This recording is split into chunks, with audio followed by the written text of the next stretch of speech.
So all of you are locked up in this room and you can't open the door. Normally it's not locked with the key. You can open it any time. But the point is you have to find the key to be able to walk through the door.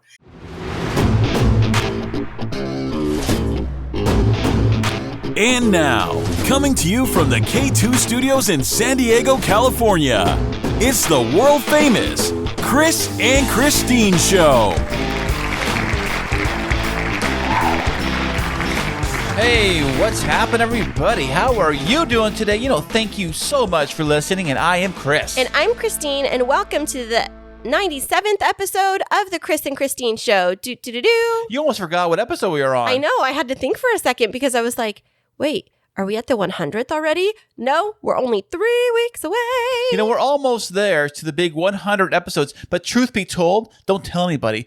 We actually do have over 100 episodes in the can. You're not supposed to tell them that. So it's 100 normal episodes. How's that? Correctamundo, yeah. So, hey, baby, how has your week been? I know we've been back from vacation.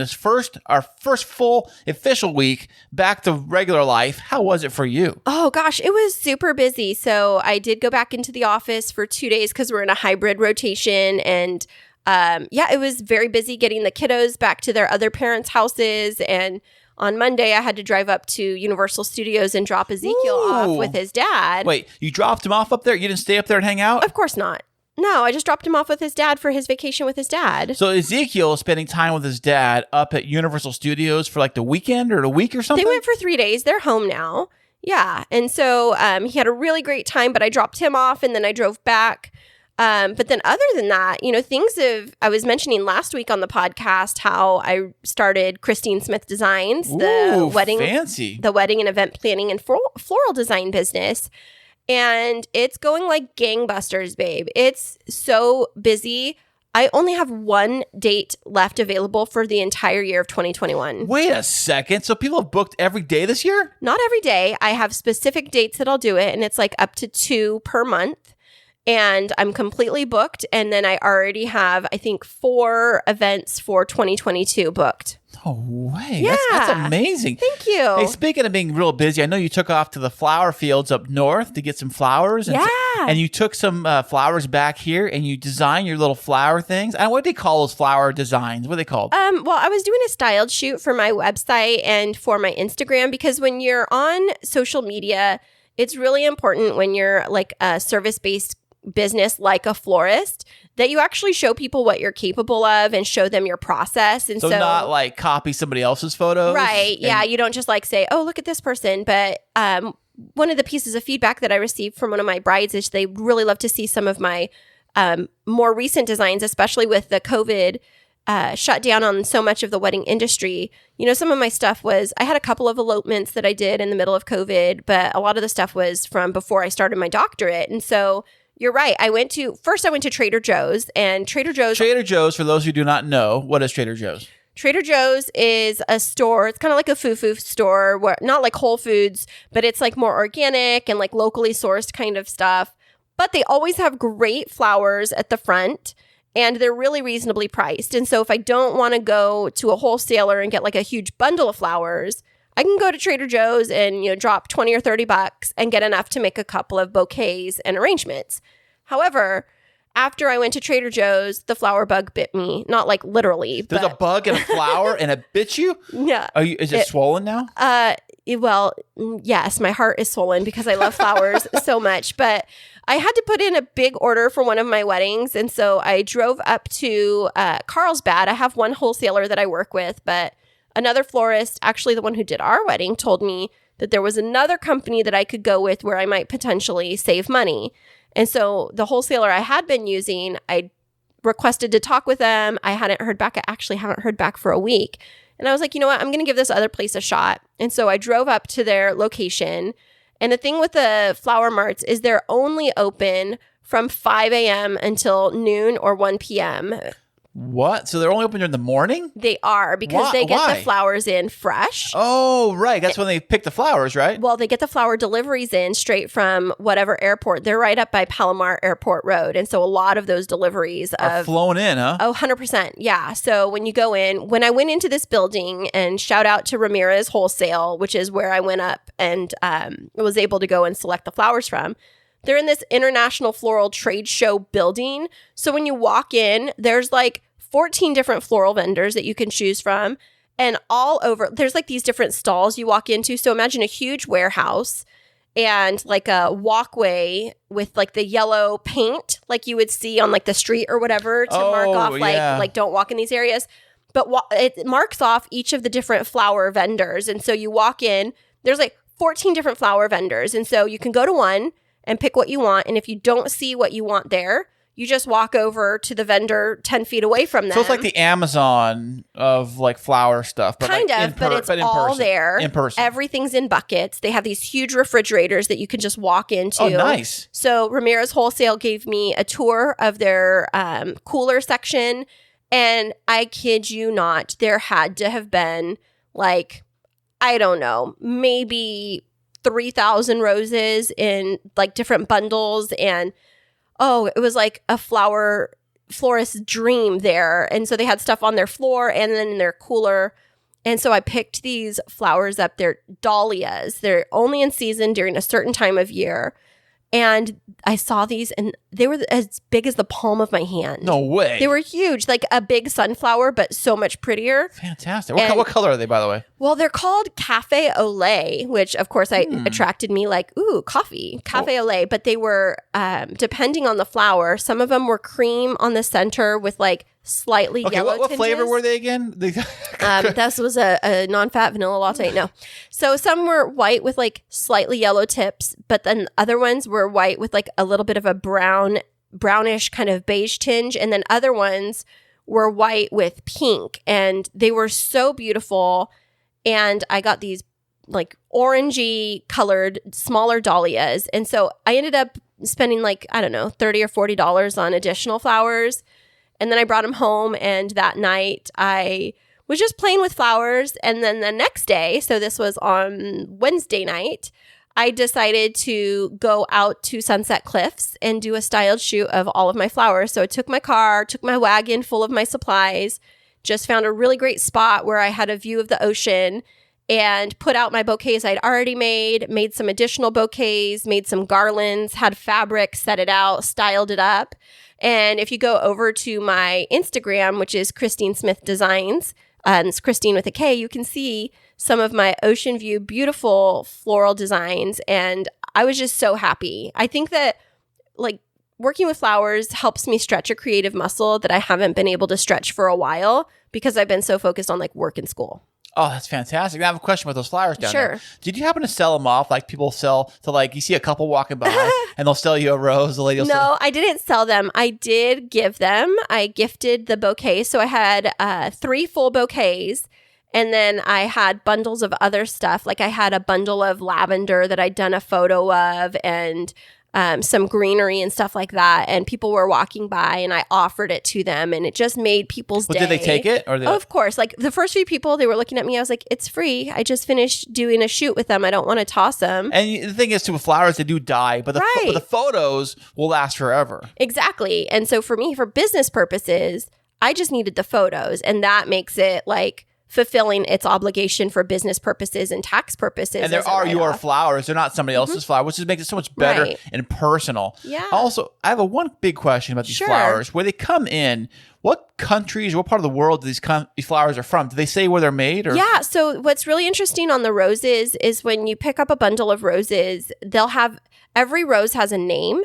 So it's not just a color. Wait, they name them like, this is Joe, this one's Betty, yeah. This one's, really? Yeah, so like the red roses, I got some red Paris roses, so they were called Paris, and they're this like deep red. Okay. And then there was some that I was ordering for a wedding, they were called Shimmer, and they were like a pink kind of color, but they look kind of shimmery just by the way that they're grown. And then like there's Vendella, there's Eskimos, Aikitos, every rose has a name. Really? Yeah, every flower has a name. Are they all like places where they were made? Or well, no. So, thank you. That was the other question you asked me. No, a lot of the flowers come from Colombia in South America. Why there? The climate is really conducive to growing roses. But yeah, a lot of South American. And then there's a lot of local ones in Carlsbad because, the Carlsbad flower fields, they grow a lot of ranunculus up there. But they don't have a lot of roses up there, do they? There's some locally grown roses. They're not as big, but they grow ranunculus and then another flower called lysianthus, and then a lot of succulents. Succulent city up there because we are in the desert climate after all. Yeah, Valley Center, they have a lot of succulent farms up there. That's fantastic. Now, I wonder, now they're always said South America is where they grow a lot of these flowers. A lot of them, and then Holland. Mm-hmm. Now, are they flying them directly to the airport there? Yeah, so they'll either come in there, or they'll come in on trucks to Los Angeles, and then they'll be driven down. Because up in LA is a really big flower market also. But LA and San Diego have really big floral suppliers.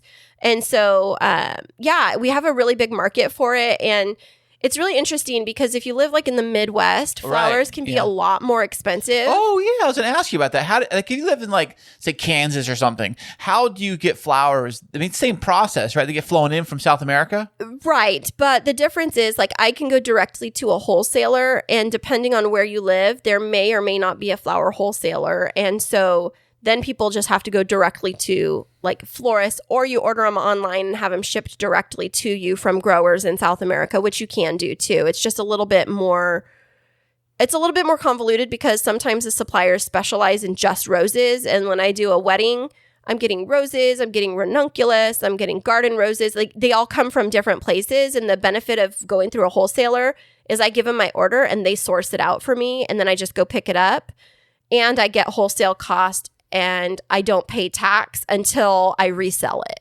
Oh, look, because you're a business. Yeah. Business Kristine in the house. I know. I've been learning so much, and I'm really appreciative of you supporting me with this because it really has helped me find a lot of joy in things to do in the evening. So I'm not just like sitting on the couch binge watching Netflix, which I still do here and there. But I really feel like I'm helping people, especially after COVID and so many weddings being rescheduled, so many of the brides and the couples, because I work with couples of all compositions, grooms and grooms, brides and brides, brides and grooms, all of the above. Any weird things like a pet and a person kind of thing? No, come on, don't be silly like that. I saw this one show where this guy was in love with his car, and he was like marry his car. Okay, that's off topic.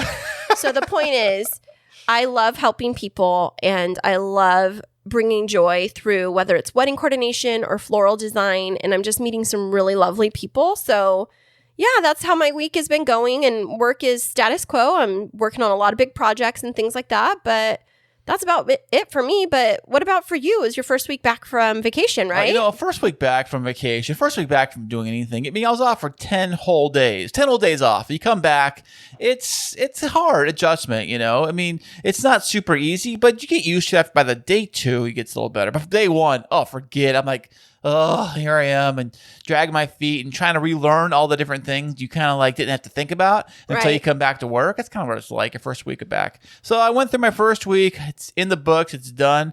Here we are to the weekend, Saturday, my favorite day of the week. Aw. Well, I'm happy to hear that. And so we're podcasting. And spend time with you, baby. Oh, thanks. Except I'm going out for girls' night tonight. What? You are? How dare you? What am I going to do now? Boys' night. I know. Me and the little kids. We're going to watch probably some Netflix or some movies or eat some ice cream. Who knows what we're going to do? Yeah. I'll be back. I mean, after dinner time. Speaking of businesses, when you have a business and you're married and you have a business together. Yeah, speaking of that, I was filing all of the documents for my business, and I had to look at like whether or not I was going to file as a sole proprietor or start a partnership. But then, I worried about being married and having a business together. How do you think that would go for us? You know what? I think we this podcast, in a way, kind of is a business. Kind of, but we almost kill each other every week. Well, that's what happens. That's how you do it. Well, I don't know how we would function in a partnership, but who does is our guest for this week. And we are going to be hearing from this fabulous couple. They are a dynamic duo right after this. Hey there, K2 crew. We love having you as our loyal listeners. To keep up to date with what's happening behind the scenes, check us out on social media. Yeah, you can find us on Instagram and Twitter. And don't forget to follow our Facebook page. Yeah, tag us in your favorite fun stories, and guess what? You might just end up on the show. Ooh. Today's episode is brought to you by HelloFresh. Do you feel like you're stuck in that dinner rut? Like, what do you want for dinner? I don't know. What do you want for dinner? Well, with HelloFresh, you get fresh, pre-measured ingredients with mouth-watering seasonal recipes delivered right to your door. Skip all those lines at the grocery store and count on HelloFresh to make home cooking easy, fun, and affordable. You can now enjoy cooking and get dinner on the table in 30 minutes or less. With 25 recipes to choose from each week, there's something for everyone to enjoy. All recipes are designed and tested by professional chefs and nutritional experts to ensure deliciousness and simplicity. Some of those recipes are chicken and biscuit pot pie with carrots, celery, and fresh thyme, figgy balsamic pork cutlets with roasted green beans and rosemary potatoes, lemon cream chicken cutlets plus dilly potatoes and green beans, and taqueria pork bowls, which is a takeout favorite, with corn esquites, sour cream, and cilantro. Go to the link in our show notes to get $80 off, including free shipping on HelloFresh, the #1 meal kit. And welcome back, everybody. Today we have not one, but two VIP guests. We have not only a CEO, but also a president of an up-and-coming company called MAXIMYZ. They are a power couple making power moves. Welcome to the show, Rahel and Mathew Heinecke.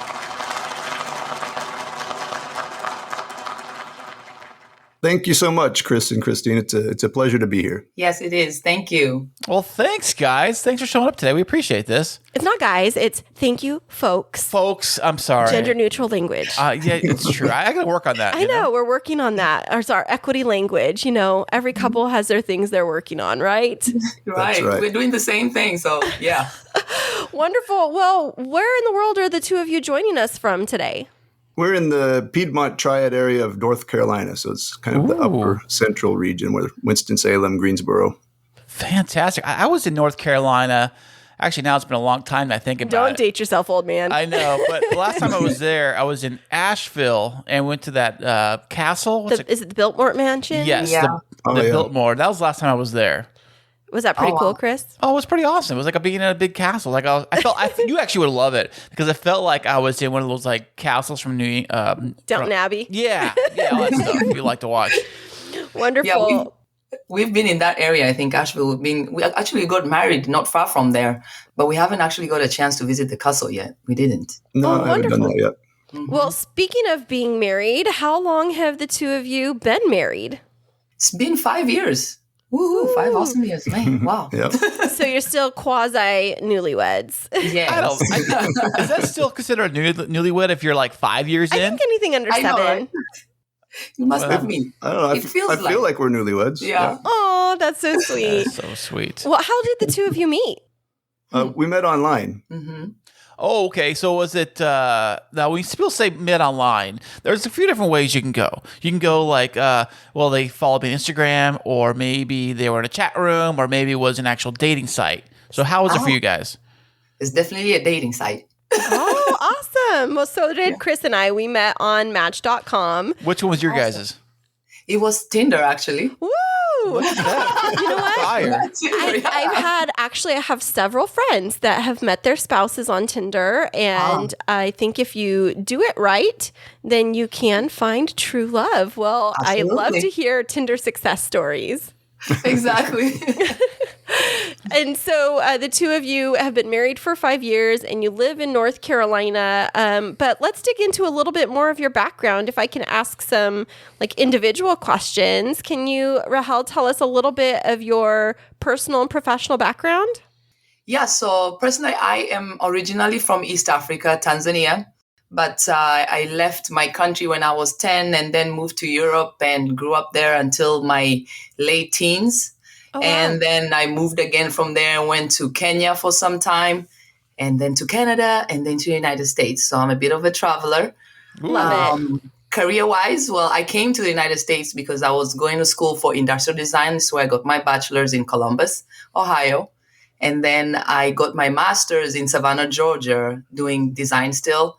And then what brought me here to North Carolina is I started working for Honda Jet with the engineering. So I don't know how I came from designing to engineering, but somehow there I was.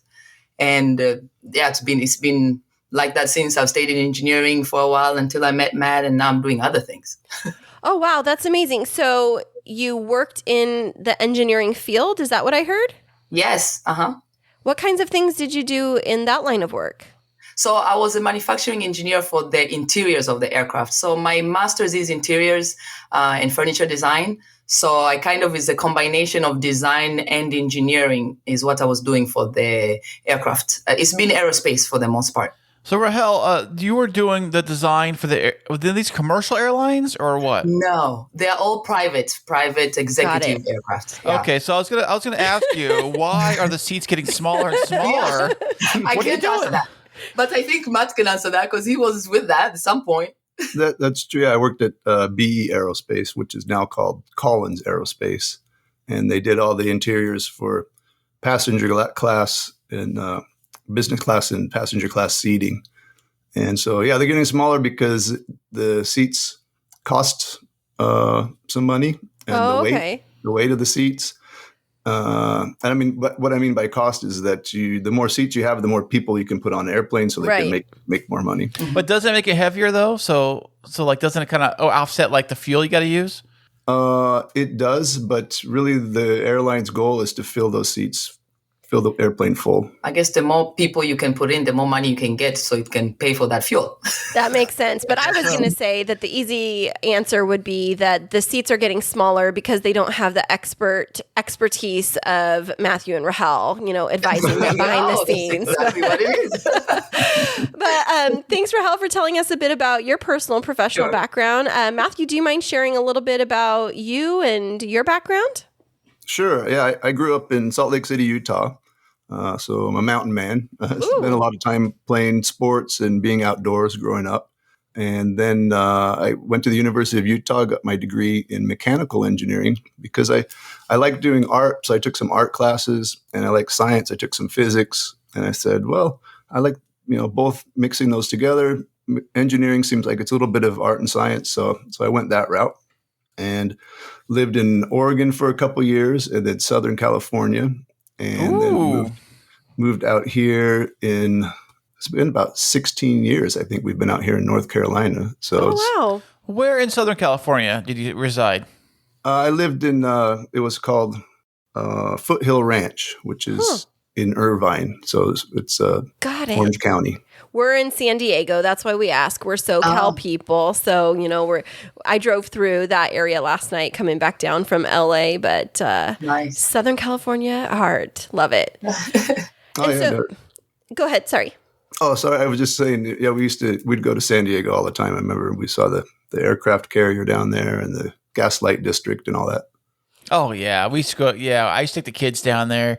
Before I met Kristine, I used to take my little boys down to the Midway Museum on the aircraft carrier. I got little YouTube videos of the kids running around the aircraft carrier, pushing all the buttons and sitting in the cockpits and having a fun time with that. I thought you were going to go a different direction with that, Kris, when he was talking about the gas lamp district, where before Kristine, I thought you were going to talk about your weekend. That is true. It's not the red light district. It's the gas light. Definitely not.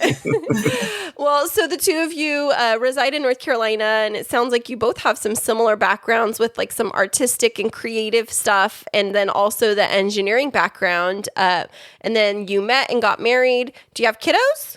Yes, we do. I came in with 2 at the time. He had his 2, and then we had 1 together. So we have 5. Wow. 5 kids. How do you guys do it? So you have 5 kiddos? Yes, we have 5 kids. Wow. How do you manage that? Because Kris and I just got back from a road trip with our 3 boys. We have a blended family. I had 1 son coming in and he had 2. And we were on the road for 7 days. I think we wanted to die. It's definitely challenging, for sure. Especially because ours. How old are the kids? Like, what's the age bracket on these kids? Yeah, I was just about to say that. We have an 18-year-old girl, 16-year-old boy, 10-year-old girl, 7-year-old boy, and 3-year-old girl. Oh, wow. That's a lot. And yeah. And so, like, do you travel very much? Like, can you give us any tips on how to not die while going on family vacation? take Rahel, who's a big planner. Yeah, I tried to plan it, and we have the 3 boys, and so it was sibling rivalry a lot, but we gotta love them. One of the things that I struggle with is coming up with good activities and games for them. Is that something that you two have any expertise in? Oh my gosh, yeah, we love games, and that's what we're all about. And it is challenging, especially with the family, with the age difference from 3 to 18, and it's hard to find things that everybody wants to do. Not everybody wants to see the new Disney movie, and not everybody likes to go bowling. So it is a challenge for sure. Right. Well, I guess the older child can watch the younger child, so you guys can go out and have a date night, right? No, that's a negative. Like, I'm going out. I don't know. That's what we thought, but then she got a job. I forget, 18-year-olds out on the town on their own, right? Exactly. Well, you mentioned that games is something that the two of you do now, both being from a design standpoint and then kind of an engineering mind. What does that mean that games is what you do? I think it's more that, we used to play a lot of escape room games. We still do. And those have a lot of, you have to think a lot. At the same time, you're having fun. So it kind of tickles our brain in the engineering way.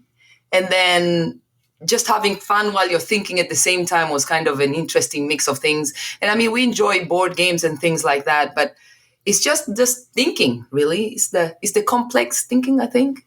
Yeah, I mean, our business is based on the escape room types of games. So yeah, there's these kind of puzzles, these cognitive challenges. So you have to use logic and reasoning to create these puzzles. But we also have this artistic side. So it would be boring if it was just a bunch of words on the paper. So we need to come up with like a story. It's an alien adventure, or you're lost in a Mayan tomb, or there's some spies you need to catch. And along with that, we need to design how it looks to make you at least have some feel that you're part of this adventure. Mm-hmm. So, okay, for those who may not know, what is an escape room game or escape game? So an escape room game, it's a kind of, it used to exist in Asia, like I think it's Japan or something, since the early 2000s. And then it became more popular here in 2007. And it's where you go in a room and you get locked up for 1 hour. The room is usually themed. So you could be like in a spaceship, or you could be in what would be an alien something, and everything in there is designed to make you feel like you are actually in the space or the theme that you're in. And there's usually an urgency. So you have this 1 hour and you see the clock ticking and you have a mission. So all of you are locked up in this room and you can't open the door. Normally it's not locked with a key. You can open it any time. But the point is you have to find the key to be able to walk through the door. And there's like a sequence of puzzles and clues and challenges inside the room that lead you through the room in finding the key. So you solve one, you find a set of codes. You use that code to open another lock. You open that lock, you find another puzzle. And you keep on doing that until you find the final key that will open the door. I love it. It's really cool. Go ahead. It feels like you're part of the adventure. It's like being in the movie instead of watching the movie. Yeah. And you get to use your brain. It gets people off their phones. They're interacting with each other. They're being social. And you're all trying to accomplish this mission together. Mm-hmm. And so I think it's just has so many cool aspects to it. And most of the time you can play that with any age. We're able to play with any age, like especially in our family dynamics with the different ages we have. Anyone can play. It's just, the younger ones might not be able to participate as much, but they enjoy being part of the story, part of the movie, to think like they can do something. So it's been great. Now, where I'm a little bit stuck, and I'm going to need you to help me through this, is... Yes, Kristine is actually inside an escape room right now. No, I'm not. Sometimes I feel like it. But I am extremely claustrophobic. So, how big are we talking these rooms are? Is it like a coffin? Is it like you can barely move around? Coffin. I don't know. If you're there just with a couple of people, are we talking about a teeny tiny closet where it's like...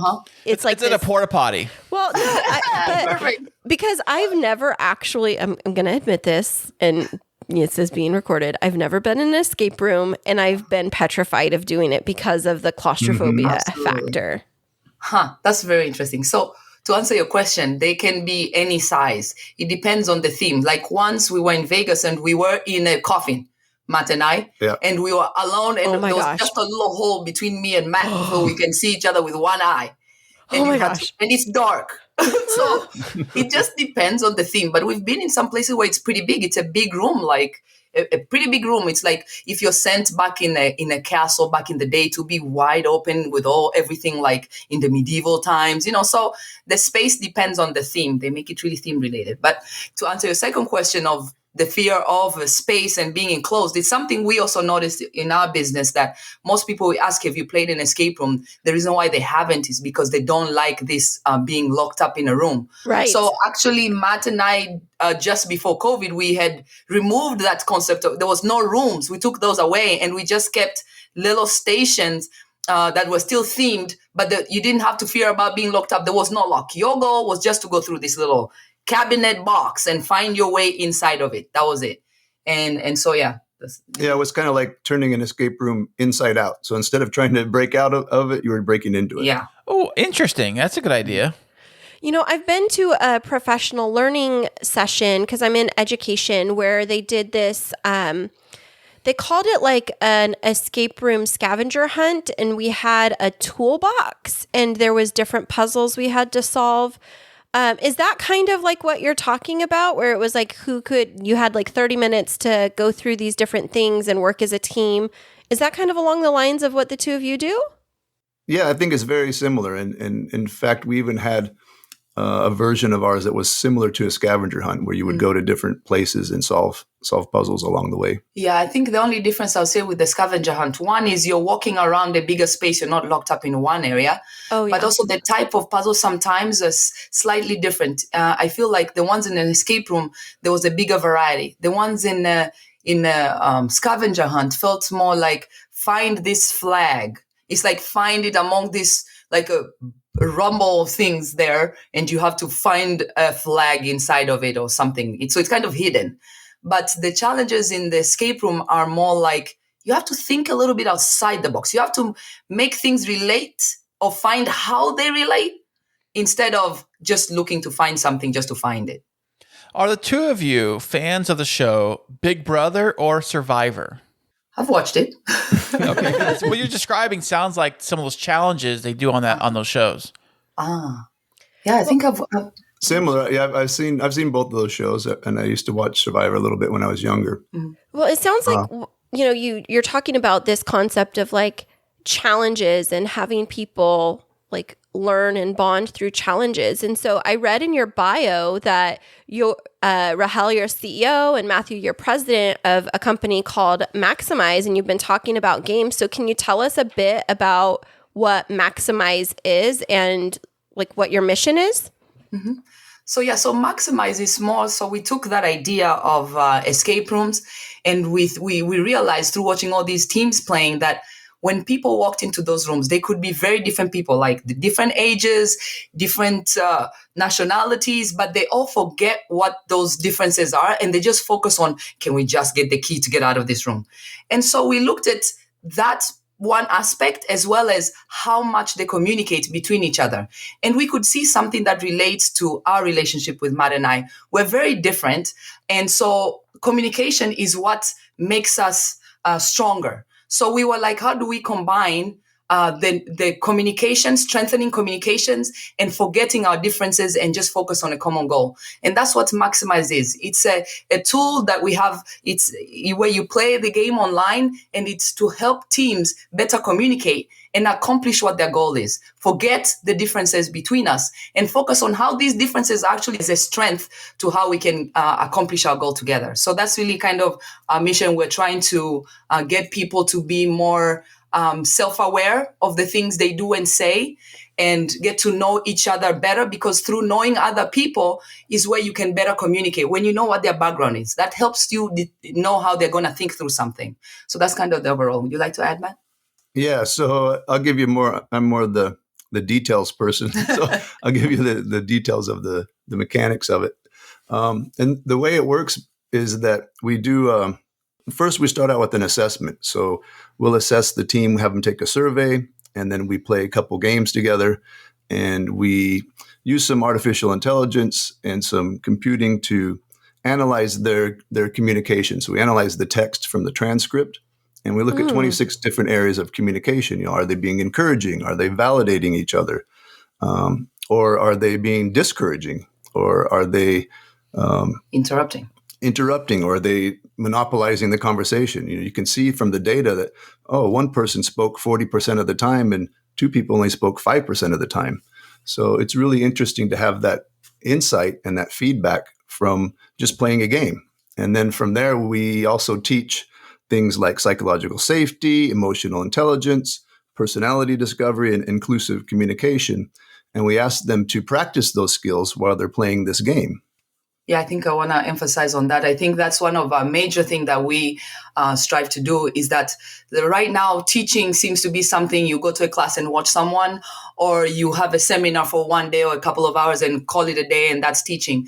But for us, we look at, both of us have played sports before in high school or college, and we saw how in teams, the best way to learn is when you're given a small bit of information and then you practice it over and over until you're comfortable, and then you get feedback. Every time you practice, you get feedback. And so in MAXIMYZ, we want to train the same way. So we do these games in every hour, 1 hour sessions, every like once or twice a week. And we give you small bits of information and you get to just practice over and over. So it's like we train the athlete to become champions, and it doesn't happen overnight.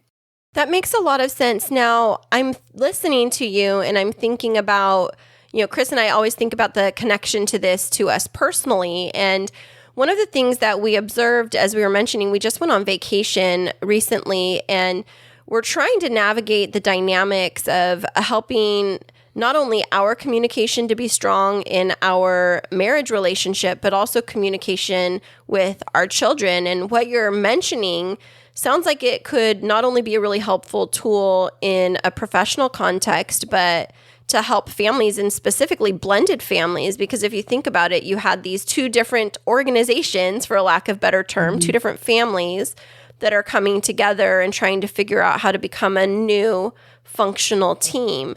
So other than your family, have you used any of these games and products to help families with their communication at all? It's interesting that you asked, because I think we've heard that several times. A lot of people have told us that. So yeah, we definitely see this as a tool that could be very helpful for blended families, for families in general, as you mentioned. And so that's something we're definitely looking into trying. Yeah. Yeah, I mean, I'd super encourage you to, that sounded so Valley Girl. I'd super encourage you. I'd super encourage you to explore that.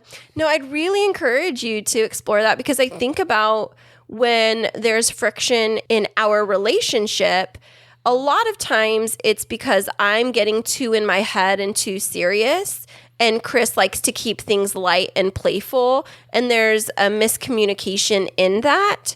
Or there is some of the things like you talked about, like figuring out if you're sharing the airtime in terms of communication. And I feel like, gosh, this is a really helpful tool professionally too. So like, what kinds of organizations do you work with, and how have you seen them grow as a result of this?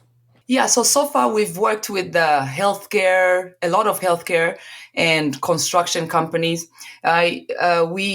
We're looking mainly for companies who are have global teams that are different from each other, working from a separate space, teams that are in transition or just merged, things like that. But those are the industries that we see right now needing this the most. Seems to be healthcare. Really? Why do you say healthcare? Why would you say that? That's interesting, because even I didn't realize that I was going after healthcare, but healthcare is who has been reaching out to us the most. So is it because the different people in different regions have different methods of medicine? They all want the same goal at the end, fix the person, but there are different ways they do it. But if you think of it, Kris, healthcare has been so overstressed during this time and overburdened, and especially confined from other people. Maybe it's to help with connection. I don't know. Yeah, that's a good thought. Yeah, it could be that.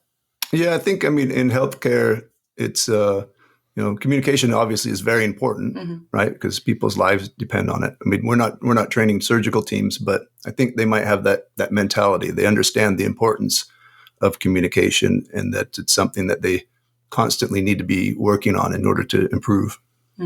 That's awesome. So how long ago did you launch this branch of MAXIMYZ, or is MAXIMYZ itself just a brand new pre-COVID company?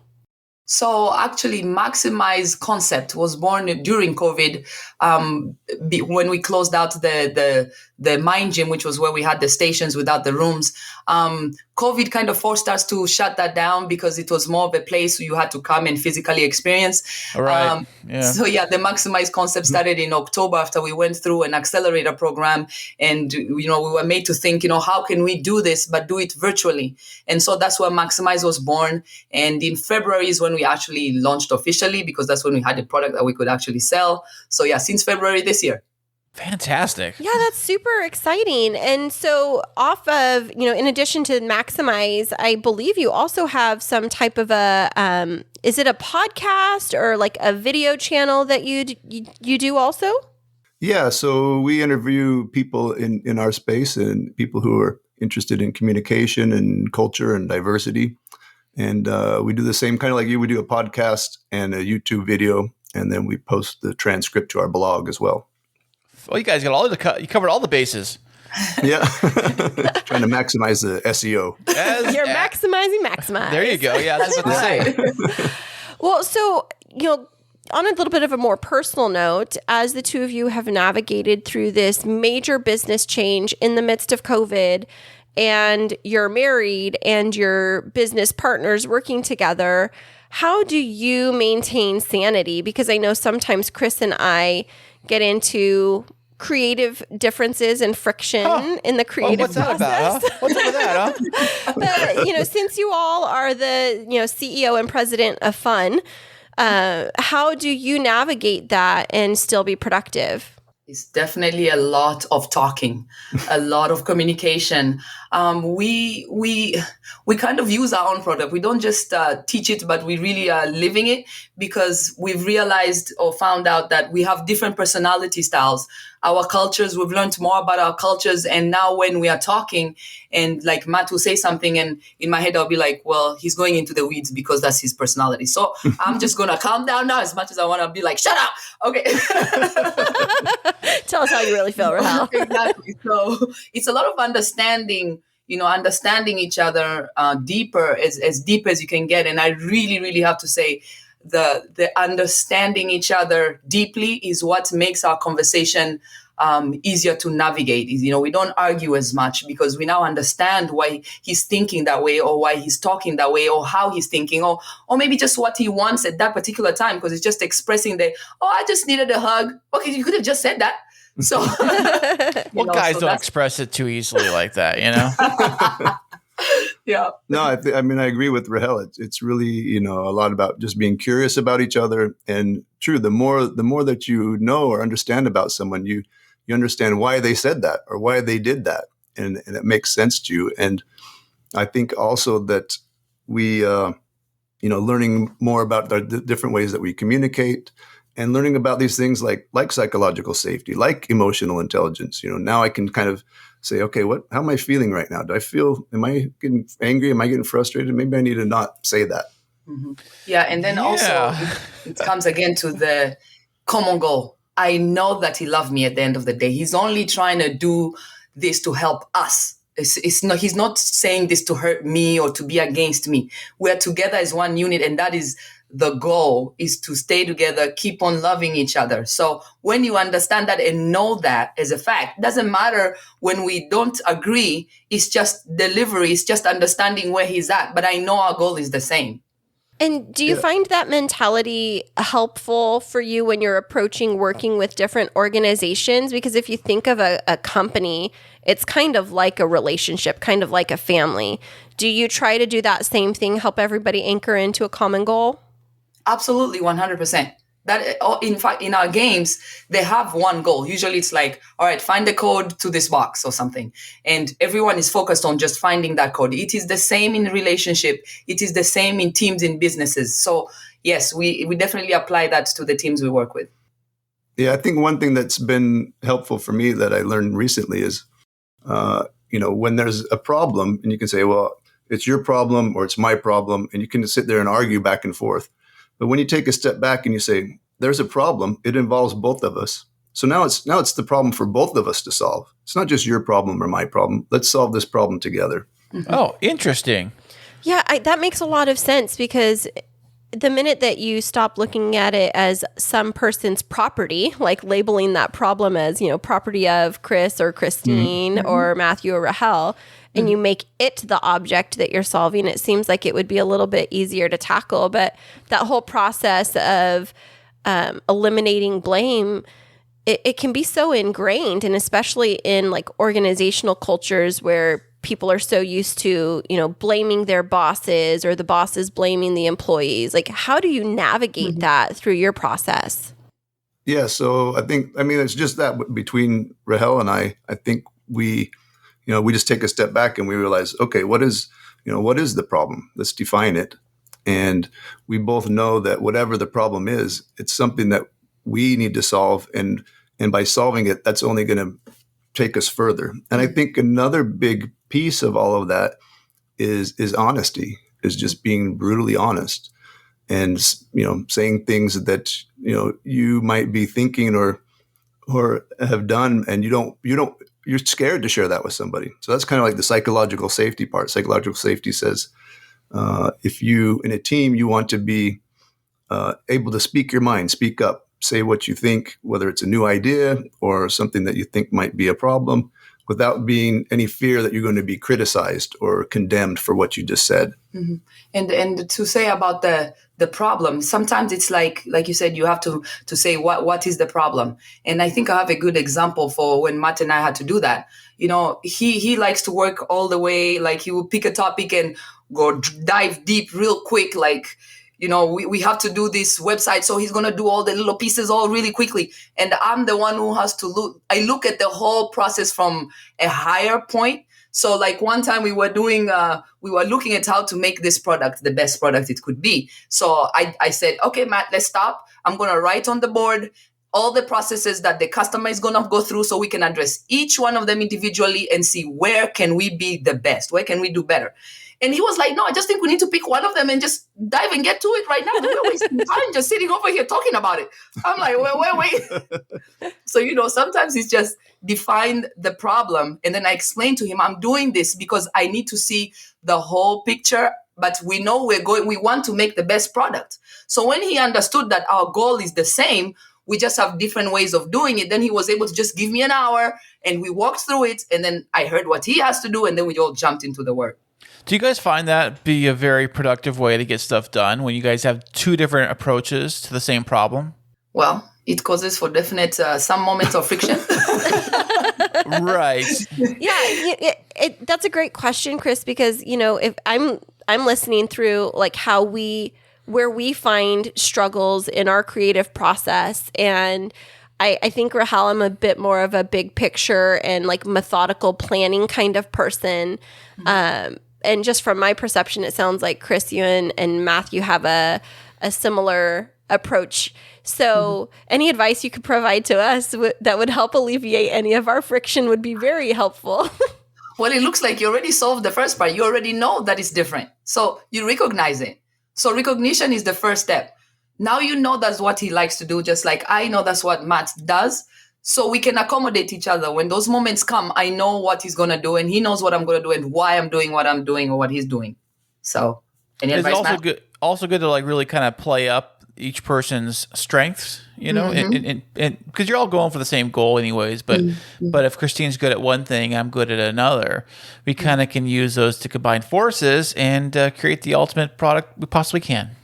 Oh yeah, that's absolutely right. We definitely play on that because there's some areas where you need to be detailed, and that's where I let Matt do those, and some areas where you have to look at the bigger picture. So Matt lets me do those kind of assignment, and because of those differences, we're able to work through our products much better and from different perspectives, which I feel, if someone doesn't have those kind of two views, you might just be stuck in one way. But this makes us more rounded, more creative, in fact, because I can't see things from the way he sees it, and he can see the way I see. But together we come up with crazy ideas.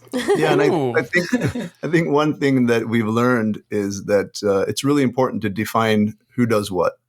And I think the areas that we kind of had the most conflict was when we were both doing the same thing. And so there were some times when I would take over and she says, I thought I was doing that. And I was like, oh yeah. And so, so as far as, defining, knowing what each other's role is, I think is super important. Then you're not stepping on each other's feet, and you use a kind of a clear boundary that, yes, you're going to do this, I'm going to do that. And we let each other just do it because we know that we trust that person has the skills and the strengths and the ability to get it done. Mm-hmm. Yeah. So that I was wondering about that. You mentioned the big T word, trust, and it makes me think of the relationship between trust and vulnerability. And I'm thinking of the two of you. You're married, you have a family together, and now you have this business, which is your livelihood, and it could be like a make it or break it kind of deal. So there's a whole lot of trust that goes in that for like your success or failure. So how do you navigate that, being able to trust each other that you're not going to fail in your business? Yeah, I think, again, for me, the most important aspect to trust is honesty. So the more honest, the more you share with somebody else, the more they start to trust you because they feel like, oh, you were able to share that vulnerable item that you just shared with me. That must really mean that you trust me. And so therefore, okay, I'll share something with you. And the more you do that, the more you start to let go of the vulnerability and start to trust each other. Yeah, I agree. Mm-hmm.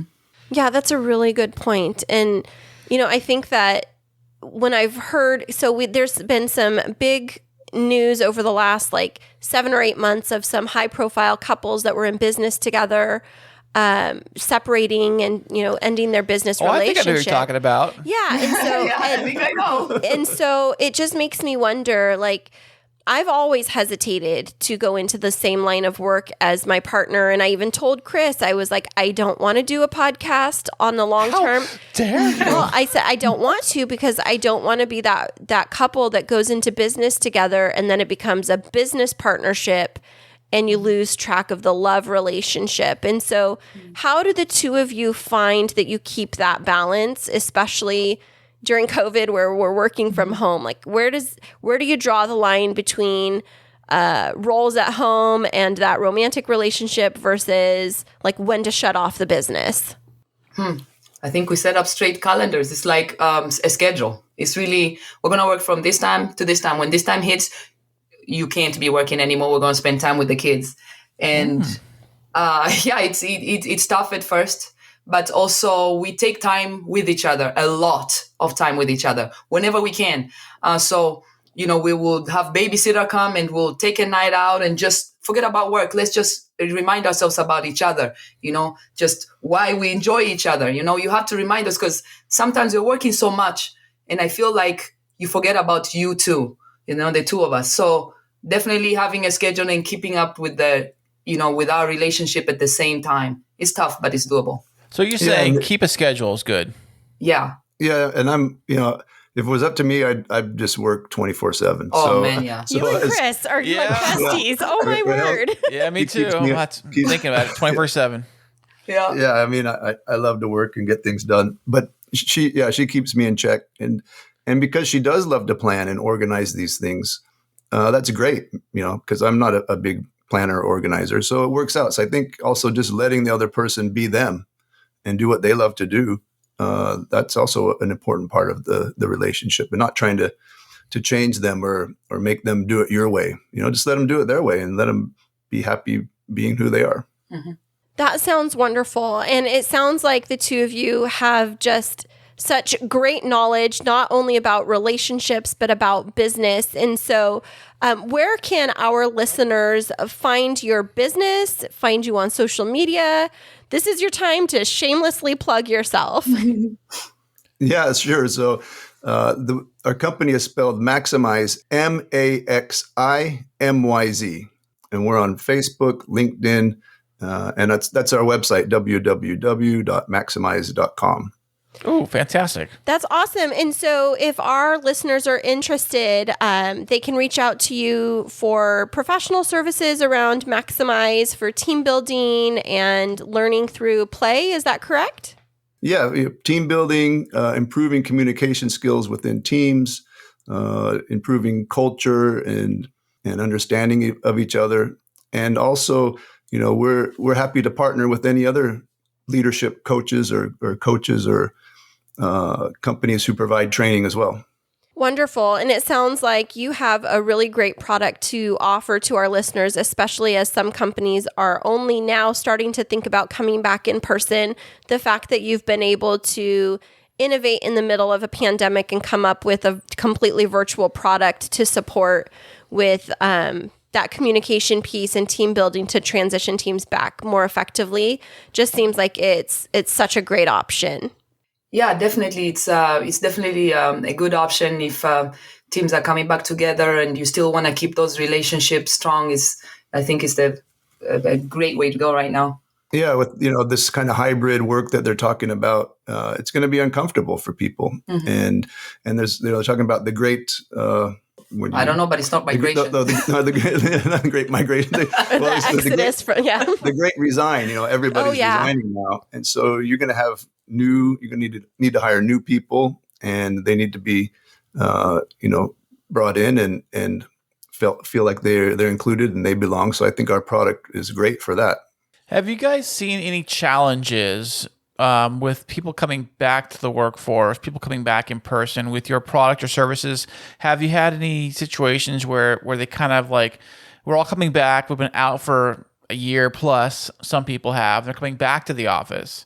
Has there been any challenges with that?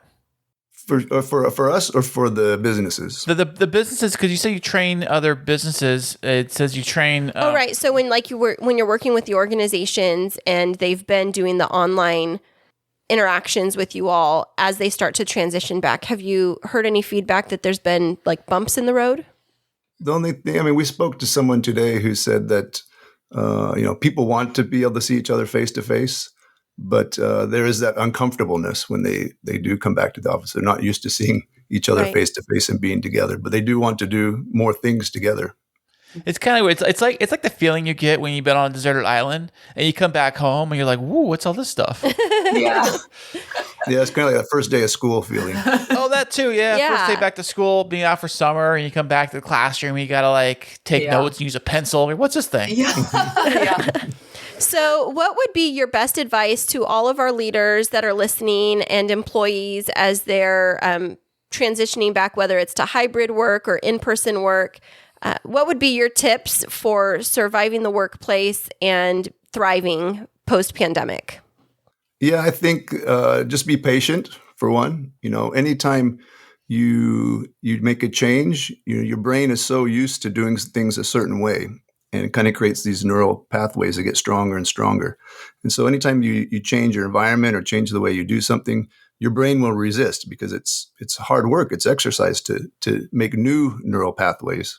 And you just need to be patient and diligent. And I think you'll get through it. But yeah, spend time talking to each other about it. Talk about how uncomfortable it is. Sharing those thoughts, those vulnerabilities, like you mentioned, is what will help you overcome them. Mm-hmm. And I also think the companies need to be flexible, remain very flexible. We've gone through something as a people, and we are changed. We are not the same. And so I think more companies need to remember that and keep that in mind, that we're not going to be the same people you had before. We're going to be different. So you have to be more flexible now. We have hurt, we have pains. And, like Matt said, be patient and be willing to accommodate a little bit more than you did before. That is such sage advice. And so listeners, if you would like to connect with Rahel and Matthew, you can find them at MAXIMYZ. And again, that's MAXIMYZ across their social media platforms. And Rahel and Mathew Heinecke, thank you so much for being with us today on the show. Yeah, thank you very much, Kris and Kristine. Thank you a lot. Yeah, thank you both very, very much. This has been great. Hear ye, the dishonorable widow Abigail will now speak. Attention, all weirdos, losers, rednecks, white trash, aliens, outcasts, outliers, sluts, whores, gangsters, thugs, poors, and anyone else who the world and society don't care about. I have a podcast for you. Come join me at the Manic, Pixie, Weirdo, where we talk about all the different kinds of relationships we have in our lives. From movies to math and suicide hotlines to sex. Join us every Saturday for a new episode featuring yours truly and other smarter folk. We need you and we want you with us. So come join us at the Manic Pixie Weirdo, where we accept, respect, and value you. Listen on Apple, Spotify, iHeartRadio, or wherever you get your podcasts. Oh yeah, be kind and stay weird. You know, that was so fantastic to have the Heineckes on the show today. Yeah, it was. I really loved Rahel and Matthew. They were just very insightful. I loved hearing about how they function in business together. And, you know, I was thinking about some of the tips around communication that they talked about. And do you think that we could put some of those into place to help us be more successful? You know what? I think we should start our own escape room in the house. How about that? No, because what would end up happening is you locking me in the bathroom because I'm too sassy and you being like, now figure out how to escape. Yes. No clues. Yes, I think they should take the escape room to the next level where they actually, it's like more of a Houdini escape thing. Like you're bound by like chains and you're hanging upside down. Okay, escape that, buddy. That's a different type of a podcast that we are family friendly. I think you're going in a different direction, like 50 Shades of Grey. Well, it did mention, yeah. Well, the red room. Escape the red room. No, okay, let's get back on track. It was very insightful, and I loved hearing from them talking about team building, and I definitely could see how the strategies that they engage in with corporate teams would really also be beneficial in a blended family. Oh, absolutely. I think the bottom line is that everybody, at the end of the day, we're all trying to be focused on the same goal, right? Which is make a loving, caring family, right? And actually be happy and enjoy each other's company. We want to succeed. We all want to have decent jobs. We all want to be successful at our jobs, right? We all want to be able to pay for the house and pay for things and get along. And we want if you go to if you're a kid and you're in school, you would like to have straight A's. It doesn't always happen, right? But that's the goal. So if everybody has the same goal in mind, we all can be focused using our strengths and weaknesses to kind of develop things towards that goal. Yeah, I agree. And I think that what's really hard after you come out of being single for a while is you get so independent and used to fending for yourself that sometimes it becomes like this feeling of competition, not intentionally. It's kind of subtle, but it can kind of like creep up in relationships. And so I think it's helpful for me to keep reminding myself whenever I feel like miffed or something like that, like, okay, we're on the same team. We're working towards the same goal. Stop taking things so personally, Kristine. Like, It's not about you. Oh, come on. You're the one that takes it personally all the time. Well, no, I do not.